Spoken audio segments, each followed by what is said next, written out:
Hola, Dios los bendiga. Estamos nuevamente con esta grabación para que todos aprendamos. Va a ser una catequesis bíblica. Ustedes van a ver si es verdad, es mentira. Ustedes son los que toman la decisión al fin de esta grabación que vamos a hacer, porque la verdad nos va a hacer libres. Vamos a hablar no de un tema, sino de una realidad que a todos nos compete, como es la Biblia. De la Biblia se pueden hablar millones de cosas, realidades, cómo se escribió, el fundamento, la historia, todo. Pero hoy vamos a hacer como una enseñanza de lo que es la Biblia, tener claridad, que en alguna grabación dijimos que es Biblios o biblioteca o pequeña biblioteca, ya eso lo dijimos en alguna parte. Ahora vamos a mirar esta grabación, ojalá que fueran más de esta enseñanza, son muchísimas, donde la Biblia se divide en Antiguo Testamento y Nuevo Testamento. Entonces, Antiguo Testamento, Nuevo Testamento. ¿Qué significa también esto? Significa que en el Antiguo Testamento hubo una primera alianza. Entonces, primera alianza. Esa primera alianza que fue con hombres, fue incluso desde Adán y Eva, después con Abraham, después con Moisés, después fue con el pueblo de Israel y las 12 tribus. Entonces hay una alianza, hubo un pacto, los 10 mandamientos y todo ese desarrollo posterior que en Marcos 7 Jesús se lamenta porque ellos han desarrollado una tradición más de hombres que lo que quiso Dios. Por ejemplo, se puede entender que los pactos siendo con Dios, los hombres los han hecho con ellos mismos, se llama tradición de hombres, que ya en una grabación anterior que ustedes pueden buscar, es la tradición de mayores, que es Marcos 7, 1 y siguientes, y la tradición cristiana, que es 1 Corintios 11. Bueno, pero eso no lo vamos a hablar ahora porque ya se habló. Entonces esa fue la primera alianza que falló. Ahora pasa el Nuevo Testamento,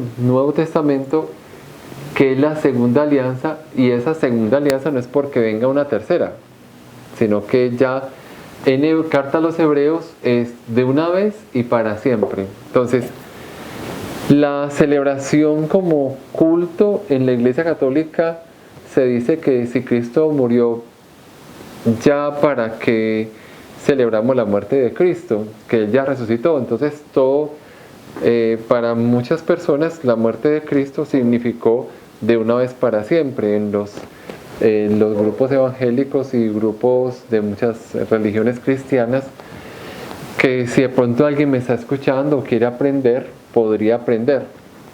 Ahora, esa es muere una vez para siempre, que es el recordatorio de que Él se queda todos los días hasta el final, y Él lo promete: me quedaré con ustedes todos los días hasta el final. Ahora, ese es de una vez y para siempre. Esa es la segunda alianza. Esa primera alianza constaba en animales. La segunda alianza es en Cristo. Ellos la celebraban continuamente para perdonar pecados. Ahora, la segunda alianza, que es con la sangre de Cristo, San Juan capítulo 6, versículo 35, esa sangre de Cristo no la derramó solamente en la cruz y en todo Jerusalén. Entonces Jesús derramó toda su sangre en Jerusalén y en la cruz, y murió, y su sangre, ya por su sangre hemos sido curados, sus heridas nos han curado. Pero hay otro problema, que si la sangre de Cristo nos curó, ¿por qué Jesús dice: tomen, esto es mi cuerpo y esta es mi sangre? ¿A quién se lo dijo?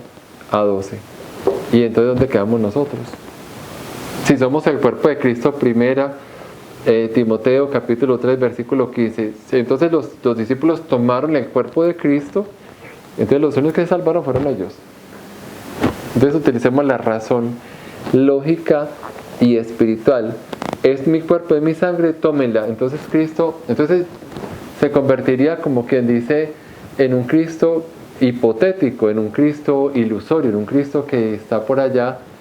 Pero cuando se dice tomen y coman, y entonces en la noche de despedida, 1 Corintios 11, está diciendo: porque yo recibí al Señor, dice San Pablo, recibí una enseñanza, pero aquí está mal escrito. Muchos dicen enseñanza y es tradición, según una antigua tradición que di. Entonces, en la Biblia de Jerusalén y en la Vulgata, que fue la primera Biblia de San Jerónimo, que también lo hemos explicado, en la primera Biblia dice tradición, en la Vulgata y en la Jerusalén. Pueden consultar. En los textos de la Reina Valera podría aparecer enseñanza, pero es tradición. Entonces, ¿de qué estamos hablando? Estamos hablando de que se han cambiado las cosas. La tradición en Marcos 7 es tradición de lavar, tradición de hombres y todo eso, y los pactos con Dios, y el corbán y todo lo que se ofrecía a Dios, y se olvidan, como Jesús les regañaba a los fariseos, ustedes se olvidan de honrar padre y madre, que es el cuarto mandamiento. Entonces, ¿qué es lo que estamos celebrando nosotros? ¿Qué es lo que hacemos? No es una tradición de hombres, como dice Marcos 7, a los judíos, sino que la tradición cristiana está diciendo, esto es mi cuerpo y esta es mi sangre. Ahora, si en San Pablo dice que es una tradición, nosotros la hacemos Juan 6:35. Ustedes busquen Juan capítulo 6, versículo 35. Mi carne es verdadera comida y mi sangre es verdadera bebida. ¿Quién come el cuerpo y la sangre de Cristo? Los que tienen fe. Si tuvieras fe, como un granito de mostaza. Los discípulos le decían, Señor, creemos en ti, pero aumenta nuestra fe. Yo no copio esos textos bíblicos porque nos quedaríamos mucho rato, pero ustedes pueden buscar. En Google pueden buscar todos los textos y nos lo aprendemos, pero aquí estamos contra el tiempo y las grabaciones no pueden ser demasiado largas. Entonces la tradición cristiana es 1 Corintios 11, busquen. Entonces pasamos, hay muchos puntos para que ya fueron superados de la antigua, por eso es Antiguo Testamento, pues que es demasiado obvio. Si decimos antiguo es porque es pasado, y si decimos Nuevo Testamento es porque es lo nuevo. Si decimos una alianza que ya fue superada con la alianza definitiva por la sangre de Cristo, entonces la tradición de hombres en los puntos del Antiguo Testamento en la Biblia están superados. Por ejemplo, los diezmos también se han explicado en grabaciones. Los diezmos es Malaquías 3:5. Los diezmos es para los pobres, no es para los pastores ni sacerdotes. En la Iglesia Católica se llama la ofrenda en San Pablo y en Jesús. Entonces en el Antiguo Testamento es Malaquías 3:5 para los pobres, no 3:8, que no le robarás a Jehová tu Dios, como dice la Reina Valera, porque en la Jerusalén y la Vulgata está hablando es que no le robarás a Yahvé, porque lo que se le roba no es a Yahvé sino a los pobres, que es Malaquías 3:5, lo hemos explicado también. Entonces, en el Nuevo Testamento son ofrendas, en las cartas de San Pablo se llaman ofrendas voluntarias. Entonces, ofrendas voluntarias. San Pablo dice en Efesios y en las cartas, en Gálatas, es lo que a usted le nazca de corazón darlo. Jesús dice, vayan, preséntese al sacerdote cuando la curación de los 10 leprosos. Ustedes pueden buscar curación o sanación de 10 leprosos y les dice, vayan donde el sacerdote para que sea pagado, para que sea ofrecida esa sanación. Entonces, pasamos, y hay muchas más cosas en el tema de la ofrenda que no tenemos tiempo. El matrimonio. En el Antiguo Testamento Jesús dice en Mateo 19 que ellos no entienden qué es el matrimonio. El hombre dejará padre y madre y se unirán y serán una sola carne. Dejarán padre y madre y serán una sola carne. En la tradición de hombres del pueblo de Israel ya se aparecía un David, un Salomón, un Saúl y todos los jueces y reyes de Israel que tenían muchas esposas. Eso no es de Jesús, es tradición de hombres. Entonces, mire, el matrimonio fue dañado porque Jesús dice, ustedes no entienden, cuando Jesús los hizo hombre y mujer solamente, no para matrimonio, sino que era solamente. Y fuera de eso, que en el Antiguo Testamento no se hablaba de la castidad, o sea, dejarlo todo como San Juan Bautista, como los apóstoles que lo dejaron todo y siguieron a Jesús. Ahora queda entonces vivir la castidad. Jesús no se casó, San Pablo no se casó. En Tesalonicenses, una de las cartas dice que se quiera casar, que se case, pero van a sufrir en la carne. Entonces vivir la castidad. Hablan de las bendiciones y para nosotros es lo siguiente, es la bendición, el culto, perdón, para el culto ellos tienen, el pueblo de Israel son los animales, para el culto de la iglesia es la sangre de Cristo. Entonces hay un cambio absoluto del Antiguo Testamento, porque podemos juntar todo esto para comprender la enramada y la cantidad de cosas complejas que maneja todo esto. El diezmo está directamente visto por las necesidades, el matrimonio, el culto, bendiciones, ser únicos y elegidos. ¿Es por qué? Por la necesidad, el crecimiento, el desarrollo, la génesis, el crecimiento del pueblo de Israel como pueblo elegido. Hasta aquí. Cuando viene Cristo hace un cambio absoluto. Ya es una ofrenda, o sea, ya no es una obligatoriedad de las necesidades de los levitas y del pueblo, de los fariseos, del sostenimiento del culto, sino que es algo más gratuito. En Pablo, vivir la castidad, precisamente, pues una persona sola necesita menos que estar casado, y mucho menos, no tiene hijos. El santo matrimonio con una sola pareja, no son varias parejas, entonces no hay necesidad de tantas cosas. Aquí un cambio casi que dramático. Por la sangre de Cristo ya no necesitamos animales, ni pedir que lleven los